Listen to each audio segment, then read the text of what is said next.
Alors, pour le warm-up aujourd'hui, on arrive en fin de semaine, donc faites ce qui vous paraît cohérent pour vous échauffer, vous mettre en mouvement en fonction du WOD qui arrive, et surtout en fonction de vos courbatures de la semaine. Donc bougez comme vous le ressentez. Donc pareil pour la mobilité, vous étirez, vous mobilisez les endroits dont vous avez besoin en fonction du panel d'exercices qu'on fait d'habitude. Faites ce dont vous avez besoin pour vous sentir bien aujourd'hui. Donc le WOD d'aujourd'hui, on va avoir un Metcon avec 3 tours pour faire 3 sets de max strict HSPU.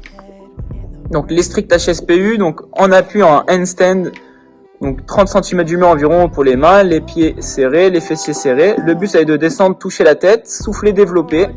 Donc 3 sets pour faire un maximum. Vous reposez 1 minute 30 entre chaque série. L'option, si vous ne maîtrisez pas encore les strict HSPU, ça va être de faire la même chose en pike. Le but du pike, c'est d'avoir le poids dans les épaules, donc les fessiers beaucoup plus haut que les épaules, et de venir former ce triangle. Je développe, j'engage ma tête, je touche devant, je forme mon triangle, les deux mains tête, et j'engage à la fin. Donc 3 sets, 1 minute 30 récup. Une fois que vous avez fait ça, vous faites le même principe en keeping HSPU.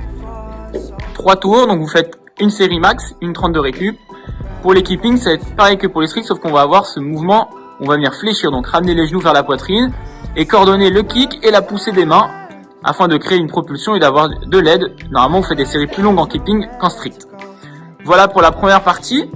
Une fois qu'on a fait ça, on aura du coup une partie 2 avec un Metcon, un AMRAP. Donc vous allez avoir 25 swings donc à la dumbbell ou à la kettlebell. Donc les swings, on va venir se servir de nos fessiers.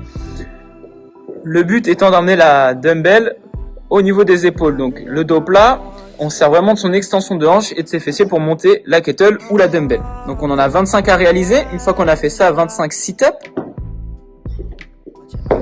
Donc sit-up, mouvement des abdos, pieds serrés, les genoux vers l'extérieur. On va venir toucher derrière, toucher devant. On s'aide de ses bras et surtout de ses abdominaux. Allez bien chercher devant vos pieds et essayez de garder les pieds toujours proches de vous. Une fois qu'on a fait 25 sit-up, on va avoir 25 back extension. Donc allongé au sol, travailler ses lombaires. Donc ici, les mains devant, les talons serrés et le but ça va être de décoller talons et bras pour travailler lombaires et légèrement les fessiers. 25 répétitions toujours. Une fois qu'on a fait ça, 25 cross V-up. Donc allongé sur le dos. Les V-up, sauf qu'on va venir alterner une fois jambe droite, une fois jambe gauche. Ici, on vient jambe droite, jambe gauche. Soit vous les faites tendues, soit vous les faites fléchies si vous trouvez ça encore difficile. 25 répétitions à effectuer. Et ensuite, 25 hip thrust. Donc soit avec charge, soit sans charge. Le but c'est de venir faire les relevés de bassin, donc les pieds proches de vos fessiers, poids dans les talons. On vient décoller les fessiers pour contracter au maximum là-haut. Si vous êtes à l'aise, vous pouvez faire un pied après l'autre, donc avec les pieds surélevés. Sachant que c'est un AMRAP de 25 minutes, vous pouvez faire un tour à droite, un tour à gauche ou d'alterner comme vient de faire Sarah. Bon courage pour cet AMRAP.